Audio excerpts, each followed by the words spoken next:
다시 오늘 제가 말씀드리려고 한 얘기는 뭐냐면 우리가 문집을 발간한다는 이 과정 자체가 얼마나 힘겹고 굉장히 많은 돈이 들어가고 개인에 의해서 이루어질 수 있는 사업이 아니라는 것을 말씀드리고 싶은 건데요. 그럼 왜 이렇게 문집과 목판을 판각하려고 했을까라는 것들을 보면 우리가 조선을 이해하는 데 굉장히 중요한 그 부분이 될 것 같아요. 아까 제가 말씀드렸던 것처럼 유학은 성인됨을 목적으로 하는 학문입니다. 그리고 이 유학에서 성인이라는 것은 결국은 그 타인이 가지고 있는 혹은 타인을 위한 어떤 그 감정들이 내 속에서 늘상 발현되는, 그러니까 타인의 기쁨 때문에 내가 기쁘고 타인의 슬픔 때문에 내가 슬플 수 있는 이런 어떤 그 공적 감정을 가진 사람으로 이렇게 길러진 사람들을 우리가 보통 성인이다라고 얘기를 합니다. 그래서 자기의 사욕을 늘 누르고 늘 공적인 감정으로 움직여내서 타인을 배려하고 타인의 어떤 그 삶과 타인의 어떤 안녕을 위해서 노력하는 사람들, 뭐 이런 사람들 우리가 보통 이제 성인이라고 얘기할 수 있는데요.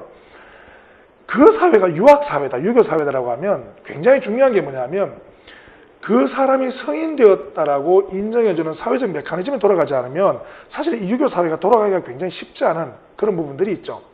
그래서 그 사람이 성인이다라고 유교 사회에서 인정해주는 이 시스템과 메커니즘이 돌아가야 되는데 그 메커니즘은 세계에서나 마찬가지입니다. 두 가지에 의해서 돌아가게 돼요. 하나는 뭐냐면 그 사람이 성인입니다라고 그 사회가 인정하게 되면 바로 뭐 하겠어요? 그 사람을 메모리얼 해주는 기능들을 하게 됩니다. 이게 조선 같은 경우는 서원에 배양하고 또 4대 봉사가 끝나고 난 다음에도 지속적으로 그 제사를 지내주는 불천의 제례를 이렇게 그 사람을 섬기는 방식으로 지속적으로 메모리얼 해주게 됩니다. 이게 서양 같은 경우는 뭐 성인상을 세우거나 교회에 모시는 방법이라면 조선 같은 경우는 서원에 그분을 배양하고 지속적으로 이렇게 메모리얼 하는 방식들을 가지게 되죠. 그리고 두 번째는 뭐냐면 그분이 성인 되었다는 것을 인정해주는 방식은 그 사람이 남긴 말씀은 어때요? 캐논이나 혹은 바이블로 만들어서 그 다음 후대로 이렇게 계속 지속화시킬 수 있는 방법들을 만들어내게 되는데 그분이 남긴 말씀을 기억하기 위한 노력이라고 보시면 될 것 같아요. 그래서 그분의 말씀을 나중에 배움의 교재로 만들고 이런 것들을 통해서 이제 그 사람의 말씀이 그 사회에서 대를 이어서 지속적으로 이렇게 가게 만드는 이런 방법들인데 바로 그 기능을 뭐가 하냐 하면 바로 목판이 했다라고 보시면 될 것 같습니다. 그래서 조선 같은 경우는 그 사람의 문집을 발간하고 목판을 통해서 그 사람의 말씀을 보존하고 오랫동안 이어가려고 하는 노력들을 지속하게 되고요. 그리고 이런 것들이 특히 우리가 이제 그 조선에서 이게 왜 그렇게 많이 파졌냐면요. 보통 우리가 이제 그 서원 같은 경우를 보면요. 이게 이제 그 왜 그렇게 되냐면 이게 이제 태계 이황이라는 분에 의해서 이제 그 기준이 설정되면서 조선에서 엄청나게 많은 이제 그 성현들이 만들어지게 되는데 바로 이런 이유 때문입니다. 중국의 서원 같은 경우는요, 보면 그 배양인물이 있고 강학 공간이 있다면 중국의 서원의 배양인물들은 대부분 공자나 맹자로 이루어져 있습니다. 그리고 그 늘상 이렇게 뭐 우리가 알만한 성현들로 이렇게 채워져 있는데요. 우리의 조선의 서원들을 보면 사실은 공자, 맹자를 배양하고 있는 서원이 그렇게 많지 않습니다. 왜냐하면 이 배양인물을 어떤 방식으로 설정할 건가에 대해서 태계 이황이라는 분이 그 서원 부흥운동을 주창하면서 그 기준을 새롭게 설정하는데 그게 이후에 조선의 성인을 만드는 굉장히 중요한 기준으로 작동을 해요. 근데 이게 첫 번째는 뭐냐면 도학을 위주로 해야 된다. 다시 말하면 사화를 통해 희생된 도학 실천자들을 배양하려고 하는 의도가 나중에 주작을 통해서 자기 평생의 삶을 살아갔던 사람을 배양하는 것을 원칙으로 이렇게 하게 되고요. 그리고 두 번째가 굉장히 중요한데 뭐냐면 이 공자나 맹자나 이런 분들은 정말 너무 성인 같은 분이라는 거예요. 그러다 보니까 뭐가 중요해지냐면 우리 지역에서 내가 직접 모범을 삼아서 이렇게 따라 배울 수 있는 가까운 사람을 성인으로 배양하는 것을 원칙으로 정하게 됩니다. 그래서 그 예안 지역에 보면 역동서원이라고 있는데요. 여기에 원래 이제 예안 지역에서는 그 주작을 만들었던 주희라는 분하고 주희의 선생이었던 정이천이라는 분을 배양하려고 하니까 퇴계 이황성이 뭐라고 얘기하냐면 그 사람들은 너무 성인 같아서 우리가 따라 배우기 힘들다. 그래서 우리 지역에서 알려져 있는 우탁 선생이라는 분을 배양하기로 결정을 하게 되고 이런 분을 중심으로 해서 그 반드시 그 지역과 연고가 있는 분을 배양하는 것을 원칙으로 하게 됩니다. 그러면 어떻게 되냐면요. 성인이라는 분이 멀리 있는 게 아니라 우리 할배 친구가 성인일 수도 있고요. 내 친구의 할아버지가 성인일 수도 있고 내 친구의 아버지가 성인일 수도 있습니다. 그러면 나도 친구의 할아버지처럼 하면 성인이 될 수 있겠네라는 생각이 어떻게 될까요? 엄청나게 강력한 어떤 그 주자학 공부에 대한 동인으로 작동하게 되고 그 서원을 중심으로 해서 그런 사람을 기르려고 하려고 하는 노력들이 지속되면서 온 지역에 있는 분들이 다 이렇게 성인으로 그 지역에서 이렇게 배양이 되게 됩니다. 그리고 그분들의 말씀이 뭘로 만들어지겠어요? 문집으로 발간되기 시작을 하게 되다 보니까 그분들의 말씀을 지속화시키고 개성하기 위한 노력들이 지역마다 이루어지게 됩니다. 이게 사실은 조선 후기 사회를 세계 최고 수준의 유학 국가로 만들었던 굉장히 중요한 이유가 되는데요. 바로 이러한 이유 때문입니다. 그러다 보니까 이 문집이라는 게 단순하게 어떤 그 책을 발간하는 개념으로 접근했던 게 아니라 이분들 같은 경우는 문집 발간이라는 게 어떤 개념으로 이렇게 그 발간이 되냐면요. 조금만 보면 어떤 개념으로 이렇게 발간이 되냐면요. 그 성인으로 인정받을 만한 사람의 말씀을 후학들이 따라 배운다는 개념으로 발간하게 되다 보니까 문집이 뭐가 돼요? 거의 경전이나 바이블의 개념으로 접근하게 됩니다. 그래서요, 이게 아까도 제가 말씀드렸던 것처럼 목판을 판가간다는 게 지금 돈으로 이렇게 뭐 단순 계산하기 조금 힘들긴 한데요. 이게 지금 목판 같은 게 이렇게 보면 앞에 이렇게 해서 접어서 사용할 수 되어 있기 때문에 한 면이 약 한 2페이지 정도입니다. 그러면 뒷면까지 하면 목판 한 장이 대략 한 4페이지 정도가 이렇게 판각되도록 4페이지 정도를 인쇄할 수 있도록 이렇게 판각이 되게 되는데요. 이거 하나 만드는데 옛날에 쌀값으로 좀 이렇게 단순 환산을 해보면 이 한 장에 대략 한 200에서 400만 원 정도의 예산이 지금 돈으로 들게 됩니다. 그러면 보통 문집 한 책이 대략 한 80페이지 정도 된다고 하면 20장 정도의 목판이 필요하게 되고요. 그러면 현재 우리 돈으로 약 한 4천만에서 8천만 원 정도의 예산이 투입되게 돼요. 퇴계 이황서의 문집이 50책이 넘습니다. 그러면 이게 거의 천문학적인 그 수라고 돈이라고 보시면 될 거고요. 그럼에도 불구하고 그렇기 때문에 어느 한 집안에서 그냥 돈을 내서 목판을 판각하고 문집을 만든다는 게 불가능해지게 됩니다. 그러니까 어떻게 해야 될까요? 목판을 판각한다는 것은 당연히 뭐예요? 지역의 유림들이 우리가 이분의 말씀을 따라 배울 만하다라고 판단되면 이제 그다음부터 그 사람들이 우리 모두가 돈을 모아서라도 이 사람의 목판을 판각해야 되겠습니다. 문집을 발간해야 되겠습니다. 라고 시작을 하게 됩니다. 그래서 아까 번암 차제공의 문집의 발간 과정도 보면 총 90군데가 넘는 서원, 지역, 문중으로부터 엄청나게 많은 그 예산들이 이렇게 모금이 되고요. 그걸 통해서 이렇게 번암 차제공 문집이 만들어지는 것처럼 퇴계성의 문집도 그렇게 발간이 되게 됩니다. 그러다 보니까 문집이 발간된다는 것은 개인이 할 수 있는 게 아니라 유림들이 반드시 공의를 모아야 되고요. 그리고 그 속에는 영남 유림들이 우리가 이분의 말씀을 따라 배울 만한 부분들을 편집해서 만들어가기 때문에 영남 유림의 집단 지성들이 작동될 수밖에 없는 구조를 가지게 됩니다. 이게 문집을 판각하고 목판을 만드는 데 굉장히 중요한 부분이 되고요. 그러다 보니까 조선의 목판은 그 중국의 목판하고 조금 다른 어떤 그 모습을 보이게 되는 게 뭐냐면 중국 같은 경우는 지금 여기 보면 마구리라고 되어 있는 부분들이 있습니다. 이 마구리라고 되어 있는 부분들이 중국 목판에는 존재하지 않습니다. 그리고 이런 광각이나 이런 판면들이 그렇게 넓지도 않아요. 왜 그러냐면 중국의 목판은 대부분 상업 출판을 하기 위해서 목판을 파다 보니까 출판 후에 이걸 다시 이렇게 깎아내고 새로 만들고 하다 보니까 오래 보존해야 될 필요가 별로 없었던 거죠. 근데 조선의 목판은 이 마구리를 통해서 보존에 초점을 두는 목판을 만들었던 거예요.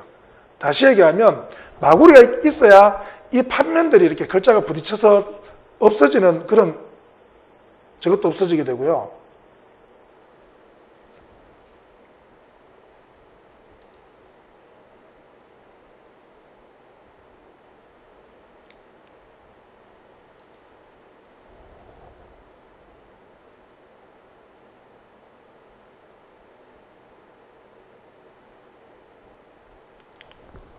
계속하겠습니다.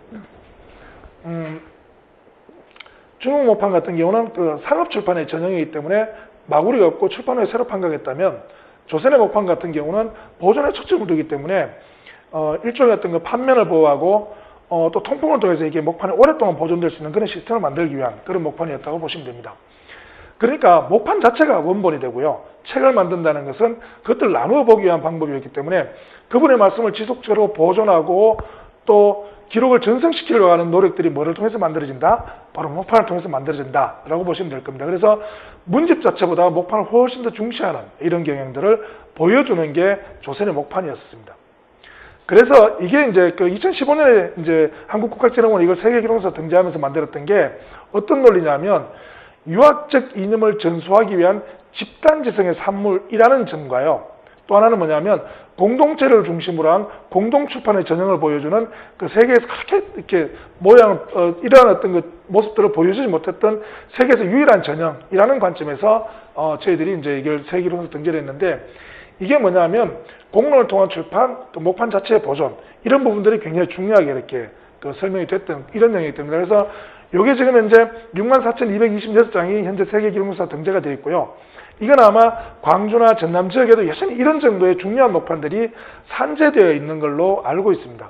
그래서 이런 부분들을 좀 지역에서는 모으고 보존하고 그 가치를 좀 드러내기 위한 노력들이 지금도 굉장히 좀 필요한 부분이다라는 말씀을 꼭 좀 드리고 싶고요.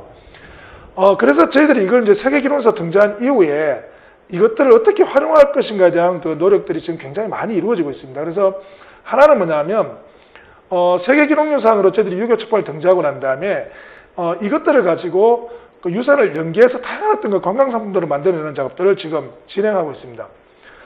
보시면 도산서원이 작년에 그 세계유산으로 등재가 되었습니다. 한국의 서원으로요. 그리고 이 도산서원 안에 사실은 유교 책판이 한 2,000장 정도 이렇게 보존되어 있다 국학진흥원에 이관되었고 이게 현재 세계기록사 등재가 되어 있습니다. 다시 얘기하면 서원이라는 공간이 목판을 통해서 기록을 지속적으로 전수하려고 했던 공간이라는 사실을 우리가 스토리를 통해서 계속 정면내는 작업들을 지속해서 도산서원에 오시는 분들에게도 우리가 이 기록의 가치가 얼마나 중요한지를 계속 보여주려고 하는 노력들을 지금까지 진행을 하고 있습니다. 그리고 도산서원의 편액도 현재 아시아태평양지 기록유산 등재가 되어 있고요. 또 도산서원 강명실에서 지속적으로 보존해왔던 만인소 역시 아시아태평양지 기록유산 등재가 되면서 이런 기록유산들을 하나를 이렇게 연계시켜서 관광자원화하고 상품으로 보여주려고 하는 노력들이 계속 만들어지고 있는 이게 현재 그 유교책판이라는 이 기록유산을 가지고 저희들이 지역의 어떤 그 기록으로, 지역의 어떤 그 콘텐츠 자원으로 활용하고 있는 그런 모습들이 되겠고요. 그리고 두 번째는 이게 이제 그 목판 같은 경우는 굉장히 다양한 어떤 그 스토리나 기록의 내용들을 가지고 있습니다. 그래서 이 기록의 내용들을 보면 어떤 특정한 유산에 가지고 있는 스토리는 사실 이 목판을 통해서밖에 우리가 확인할 수 없는 길들이 많습니다. 그래서 문집에 기록된 내용들을 가지고 그 유산의 스토리를 입혀나가는 작업들을 굉장히 많이 하고 있습니다. 그래서 봉정사 같은 경우도 사실 아까 번암차제공의 목판이 발간되는 과정이 어떤 도감사로 활용이 되었던 곳이거든요. 그러면 봉정사라는 곳이 단순 사찰이 아니라 유교 책판과도 굉장히 관련 깊은 곳으로 우리가 설정을 해서 봉정사의 새로운 어떤 그 스토리를 입혀나가는 작업들을 지금 하고 있고요.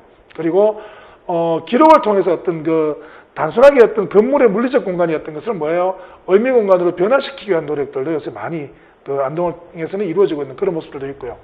그리고 현재 세계기록유산으로 등재돼서 그 가치를 인정받으면서 이걸 가지고 그 순회 전시를 진행한다든지 혹은 그 전통 제책 과정에 대한 이해와 인출 체험들을 새로운 교육 과정에 만들어 넣는다든지 또는 그 능합한 그 이게 책 표지를 만들기 위한 부분들이거든요. 이런 부분들을 활용해서 새로운 어떤 그 디자인 콘텐츠를 만들어낸다든지 이런 작업들도 진행이 되고 있기 때문에 기록유산 역시 우리가 어떤 가치를 발굴해내는가에 따라서 콘텐츠 자원으로서는 굉장히 중요한 부분들을 가지고 있다라는 말씀을 꼭 좀 드리고 싶습니다.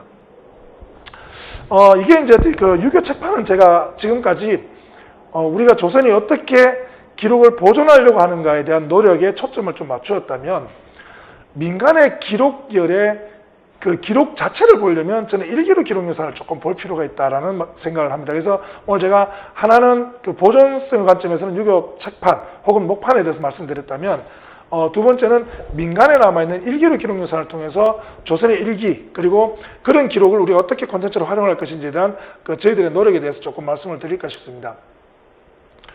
일기류 기록유산을 보면요. 이게 사실은 그 한국이 지금 세계기록유산 16개를 가지고 있는데요. 그 중에 4종, 5종 정도가 일기들이에요. 조선왕조실록도 날짜 단위 기록이죠. 성정일기 당연히 일기입니다. 일성록도 당연히 일기고요. 그리고 이순신 장군에서 난중일기도 일기입니다. 근데 그게 국가나 혹은 개인뿐만 아니라 그런 어떤 일기 문화가 어디에 더 많았냐면 지역, 집집, 문중, 개인마다 누구나 다 일기를 쓰고 있더라는 겁니다.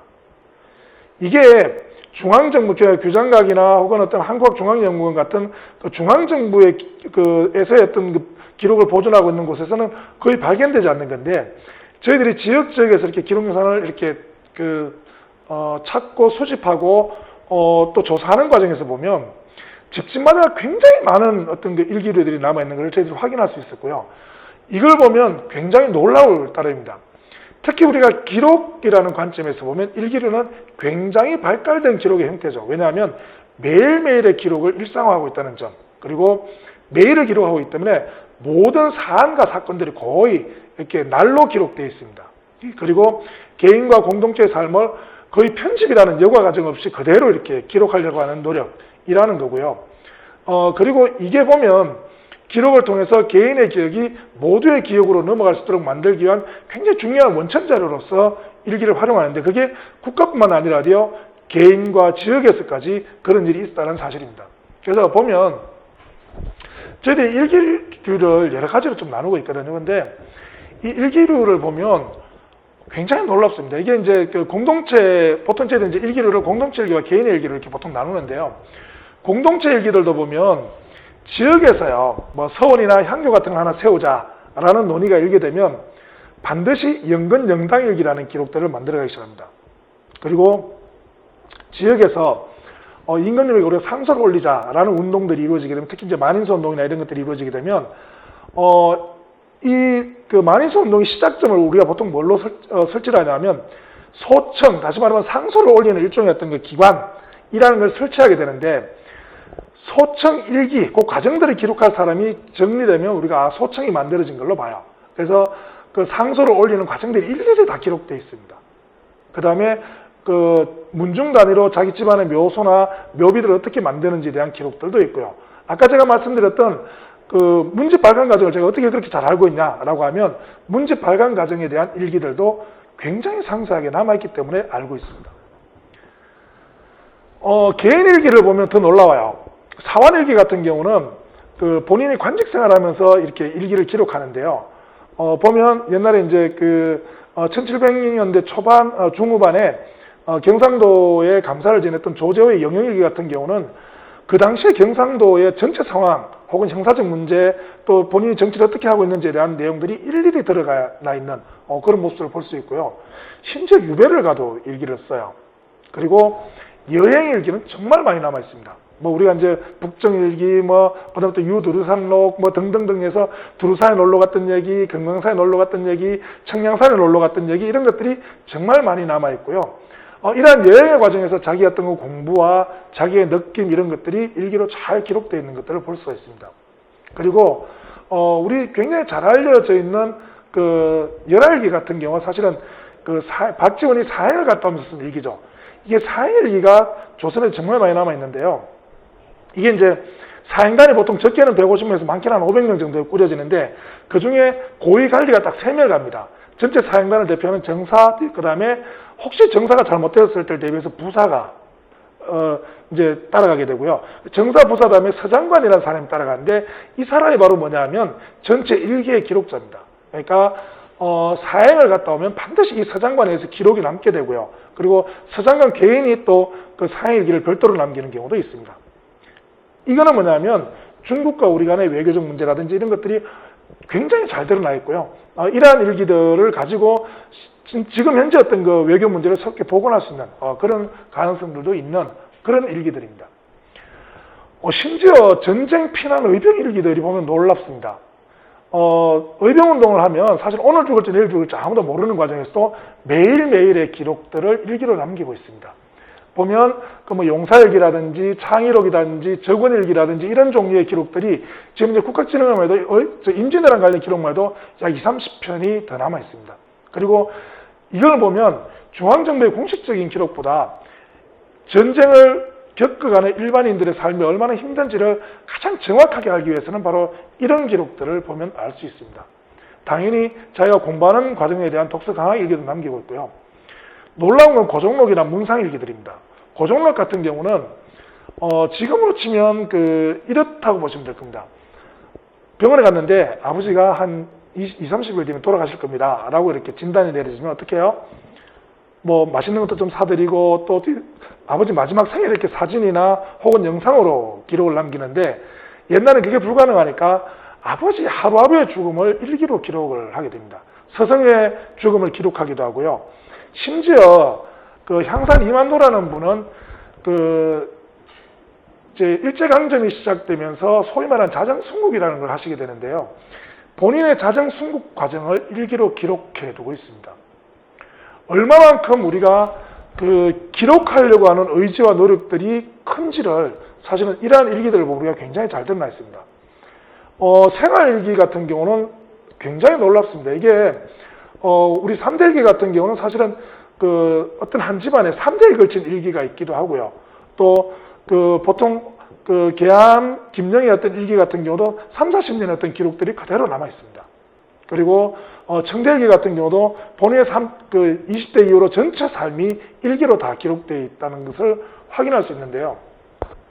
그만큼 우리가 일기 작성자의 어떤 다양한 삶, 그 당시 어떤 모습들 이런 것들이 이제 그대로 기록되어 있다는 사실을 우리가 알 수 있게 됩니다. 그래서 이런 일기들 같은 경우는 어떻게 보면 현재 이제 역사 연구에서 보면 조선 시대 때 어떤 일상을 살았던 일상인들의 기록이라는 측면에서 생활사 연구 자료로 굉장히 많이 사용되고 있습니다. 그리고 일상사나 미시사 연구의 가장 중요한 자료로도 활용이 되고 있고요. 특히 일기가 가지고 있는 특징상 시간, 공간, 그 당시의 기상, 인물 정보 이런 것들이 거의 이렇게 여과되지 않은 그런 기록들입니다. 그래서 그 당시의 어떤 삶의 현상을 그대로 복원시킬 수 있는 이런 가능성이 굉장히 높은데요.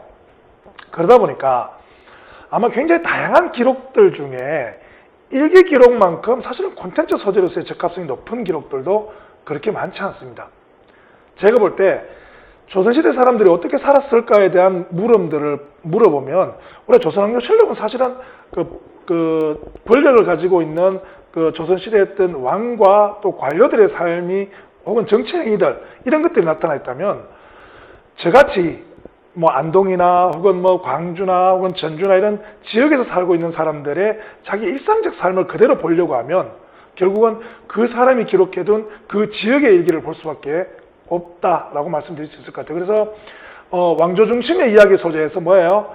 우리 같은 일상인들의 이야기 소재로 옮겨올 수 있는 그런 증거 자료를 찾으려고 하면 이런 일기 자료를 찾는 방법이 가장 낫겠다라는 겁니다.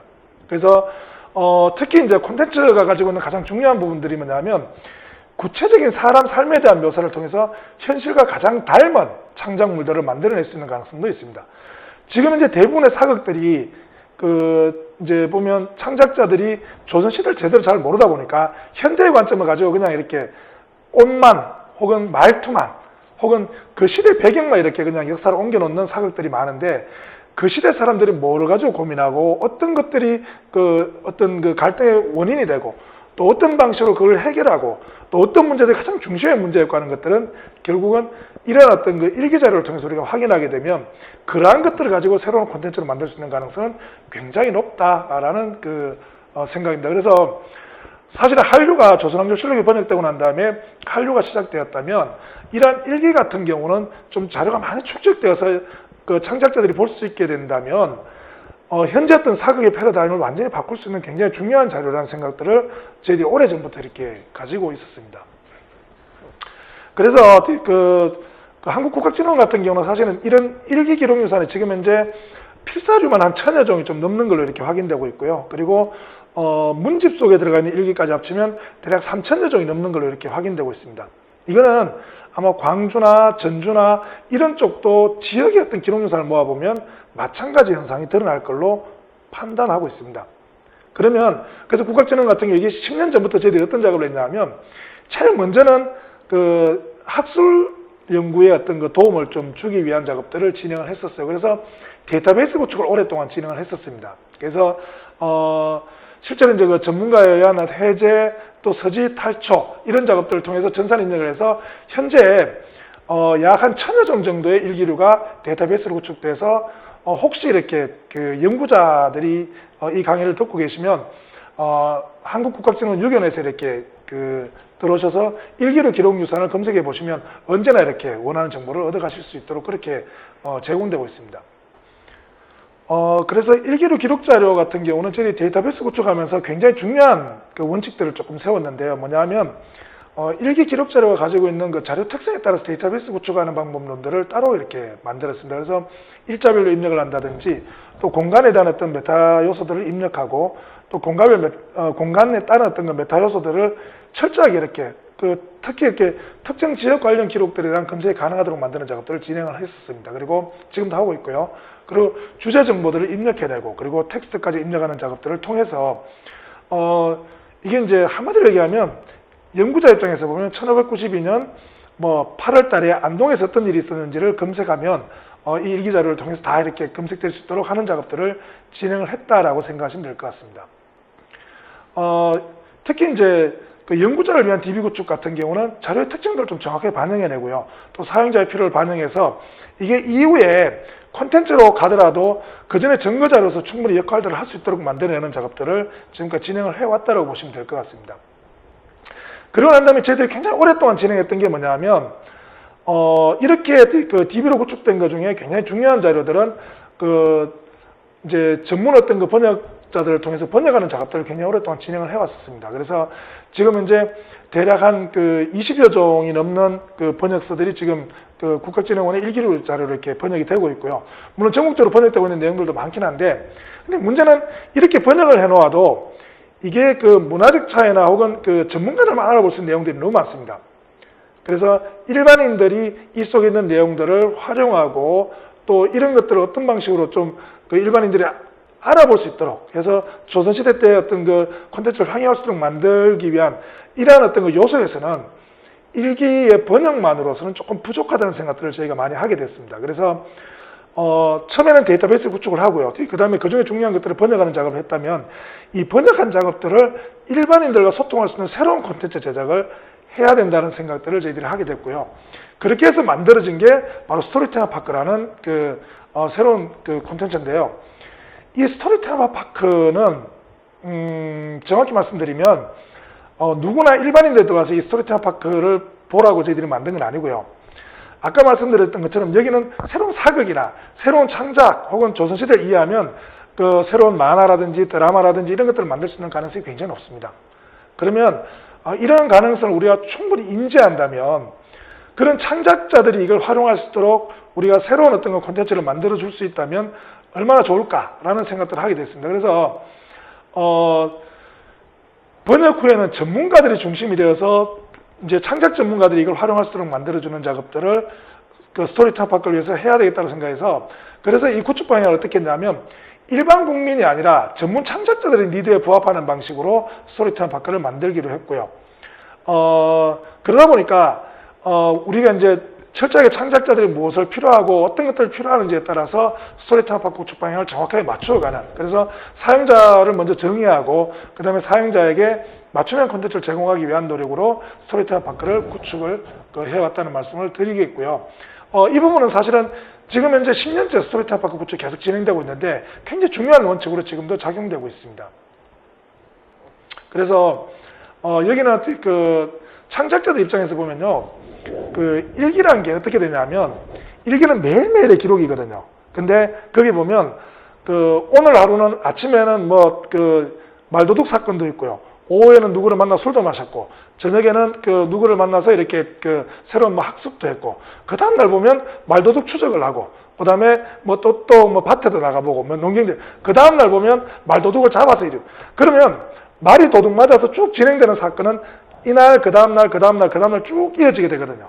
그래서 우리가 굉장히 중요하게 생각하는 게 뭐냐면 날짜 단위의 기록을 하나의 어떤 그 주제 중심의 이야기로 뽑아내는 그걸 단위별 이야기 소재라고 하는데 이게 뽑혀야 우리가 창작자들이 그 일기를 읽지 않아도 이렇게 충분히 그 사건의 전말을 알고 자기가 이제 창작을 할 수 있겠다라는 생각을 해서 단위별 이야기 소재를 뽑는 작업들을 먼저 진행을 했고요. 그 다음에 이게 뽑혀 나오고 나면 아니 이게 그 당시에 이제 말이 도둑 맞았다는데 말이 얼마나 중요한 의미가 있고 또 말도둑을 하면 뭐 형사들이 지금 같으면 이제 경찰들이 하는 사람들이 조사를 할 거잖아요. 그죠? 그런 것들이 어떤 방식으로 진행되는지를 모르면 창작이 불가능해집니다. 그래서 창작자들 위해서 사건이 발생한 이유, 전개 상황, 또 그 당시의 문화 이런 것들을 배경 정보를 이렇게 제시하는 이런 작업들을 같이 진행을 하고요. 그리고 각각의 어떤 옛날에 다 용어들이 어렵잖아요. 그죠? 그런 어려운 용어들을 설명해서 이제 이 말이 무슨 말인지, 이 인물은 어떤 인물인지 이런 것들을 확인할 수 있도록 만드는 용어 설명들도 하고요. 그 다음에 정보 자체가 보면 뭐 예를 들어서 건물 모양 같으면 뭐 높이가 2m 얼마고 넓이가 3m 얼마고 뭐 이렇게 막 설명하는 방식으로 어때요? 그림 한 장이면 다 설명되는 것들이 있습니다. 뭐 복식이라든지 이런 것들. 그래서 우리가 시각적인 이해가 필요한 부분들이 있어요. 그래서 지금 없어진 것 같으면 3D나 이런 것들을 만들어서 복원시켜서 보여주거나 혹은 실제로 있는 것 같으면 사진을 찍어서 보여주면 좋겠죠. 그래서 하나의 정보에 이제 멀티미디어 정보를 그런 식으로 포함을 시키고요. 그리고 이제 창작자들에게 이런 정보를 이렇게 활용할 수 있습니다라고 해서 웹진을 발간하는 작업까지 이렇게 이어지게 됩니다. 그래서 요게 하나의 단위별 이야기 소재의 배경 정보, 용어 설명, 멀티미디어 정보, 웹진 발간이 같이 이루어지는 방식으로 이렇게 진행을 하게 되는데요. 보면 이런 방식입니다. 일기로 번역문이 이렇게 있으면 이야기 소재 작성 기침에 따라서 이렇게 기본 정보, 배경 설명 이런 것들이 좀 진행되고요. 그 다음에 요 시나리오를 이렇게 시나리오로 만들고 나면 그 다음에 기본 정보가 입력되고요. 그 다음에 각각의 용어 설명, 배경 설명 이런 것들이 같이 이루어지도록 되고, 이 중에 굉장히 중요한 것들은 멀티미디어로 뭐를 만들어야 되냐 하면 그 멀티미디어에 대한 제안들도 이루어질 수 있도록 이렇게 스토리텔링 파크를 지금까지 구축해오고 있습니다. 그래서 보면 이미지 구축 같은 경우도 이렇게 뭐 어떤 그 지역에 있는 경우는 그 지역을 보여주게 되고요. 사건 관련 공간이 있을 수도 있겠고, 그럼 지도도 좀 보여줘야 되고, 그 건물도 좀 보여주게 되고요. 또 경로가 이렇게 이동되면 어떤 경로로 가는지도 우리가 이미지화 시킬 수 있습니다. 그 다음에 지금은 없는 것 같은 경우 실사 이미지를 저희들이 만들어서 보여주기도 하고요. 그 다음에 3D 같은 경우는 없어진 것들을 보여주는 방식으로 이렇게 뭐 옷이라든지 그 당시 어떤 그 소품이라든지 혹은 그 건물의 어떤 그 모양이라든지 이런 것들을 보여주는 방식들을 이렇게 취하고 있습니다. 이런 것들을 통해서 저희 이제 그 스토리텔링 파크라는 홈페이지를 통해서 지금 이렇게 서비스되고 있는데, 현재 올해까지 하면 한 6,000건 정도의 이야기 소재가 이렇게 서비스되고 있습니다. 그리고 6,000건이라는 그 이야기 소재는 한 건에 포함되어 있는 그 콘텐츠가 워낙 많기 때문에 한 단위로 굉장히 다양한 이야기 소재를 찾아갈 수 있도록 이렇게 구축을 하고, 특히 그 중에 각 지역별로 활용할 수 있는 그 지역의 이야기들을 지역별로 검색해서 만들 수 있도록 하는 작업들도 굉장히 중요하게 저희들이 진행을 해오고 있습니다. 그리고 아까 말씀드렸던 것처럼 이런 것들을 활용하기 위해서 이렇게 굉장히 다양한 컨퍼런스라든지 아니면 이렇게 그 웹진을 통해서 그 숨겨진 이야기들을 조금 보여주면 나중에 창작자들이 이 웹진을 보고 또 다른 어떤 활용 방안들을 좀 찾을 수 있도록 만드는 이런 작업들도 좀 진행을 하고요. 그리고 현재 그 전통문화 콘텐츠를 중심으로 이렇게 정리하는 이런 어떤 컨퍼런스도 이 스토리텔링 파크를 기반으로 해서 지금 이루어지고 있습니다. 그리고 그 스토리텔링 파크에서 그를 활용해서 이렇게 대학생들을 중심으로 한 창작 스토리 공모전도 지금 현재 진행을 해서 이런 것들을 가지고 이렇게 좀 활용 가능성을 좀 높일 수 있는 굉장히 다양한 방법들을 현재 찾고 있다라는 말씀을 좀 드리겠습니다. 그래서 이러한 지역의 이야기가 사실은 지금 현재 굉장히 많이 이렇게 활용되고 있는데요. 보면 그 광해군의 첫 번째 그 자녀의 얘기가 그 약포 정탁이 쓴 그 피난행록이라는 글에 보면 1592년 임진왜란 일어나자마자 이렇게 나게 됩니다. 애를 하나 낳게 되는데 이게 다른 왕조실록이라는 데 기록이 없어요. 그래서 이제 이런 얘기를 개발하고 나니까 그걸 모티프로 해서 이렇게 새로운 창작들을 만들어냈던 그 녹두전이라는 그 웹툰이 나중에 이제 녹두전이라는 드라마로도 만들어지는 이런 모습들도 볼 수 있고요. 현재 이렇게 뭐 차이나는 클래스라든지 혹은 지역의 방송이라든지 이런 데서 굉장히 오랫동안 이렇게 사용되고 있고, 또 책을 통해서 이제 이런 내용들이 지금 발간되고 있습니다. 그래서 향후에 아마 이와 관련된 훨씬 많은 어떤 그 콘텐츠들이 만들어질 걸로 기대하고 있고요. 또 이러한 어떤 그 콘텐츠들은 이후에 어떤 그 지역의 새로운 축제의 거리가 될 수도 있겠고요. 또 새로운 어떤 그 관광의 거리가 될 수도 있겠고, 또 지역의 어떤 그 위상을 높이는 혹은 지역 문화의 어떤 그 굉장히 중요한 어떤 모티프가 되는 그러한 내용들을 발굴해낼 수도 있을 겁니다. 그래서 지역이 가지고 있는 스토리가 어디서부터 발간돼야 되냐면 지역이 가지고 있는 기록으로부터 찾아내는 노력들이 굉장히 중요하고요. 그런 관점에서 보면 중앙에 있는 기록을 우리가 부러워할 게 아니라 우리 지역이 어떤 기록을 가지고 있는지를 확인하고 그 기록 속에서 콘텐츠로 활용될 수 있는 것들을 이렇게 뽑아내고 또 그것들을 개발해내고 또 이걸 가지고 새로운 콘텐츠로 만들어가는 이러한 어떤 일련의 과정들이 어느 지역에서나 있게 되면 각 지역마다 굉장히 풍성한 스토리 또 각 지역마다 굉장히 풍성한 어떤 그 콘텐츠의 자원들을 만나게 될 거라고 생각하고요. 그리고 그러한 것들이 이후에 그 지역을 대표하는 그 새로운 콘텐츠로 좀 만들어지기를 바랍니다. 특히 지역의 기록 같은 경우 저희들이 현재 제가 하고 있는 작업들도 뭐냐면 이 지역의 수많은 어떤 그 유산들의 그 기록을 가지고 굉장히 많은 스토리를 지금 입혀가는 작업들을 하고 있습니다. 눈으로 보는 시사단이 1792년부터 시작해서 1824년에 사건의 장소가 되게 되고요. 그 다음에 그 충효당이라는 편액 자체가 그 미수호목이라는 분이 이 안동 지역을 다녀갔다는 어떤 새로운 이야기로 만들어지기도 하고요. 또 도산 수당에 대한 어떤 그 새로운 이야기들이 기록을 통해서 만들어지고 있는 그런 과정들을 통해서 새로운 관광 자원으로 이렇게 그 가치를 높이는 이런 작업들도 진행을 하고 있습니다. 그래서 지역의 기록 굉장히 중요하게 보존하고 그걸 활용하기 위한 다양한 정책적 노력들과 대안들이 같이 좀 진행되었으면 좋겠다는 말씀을 끝으로 드리겠습니다. 예, 감사합니다.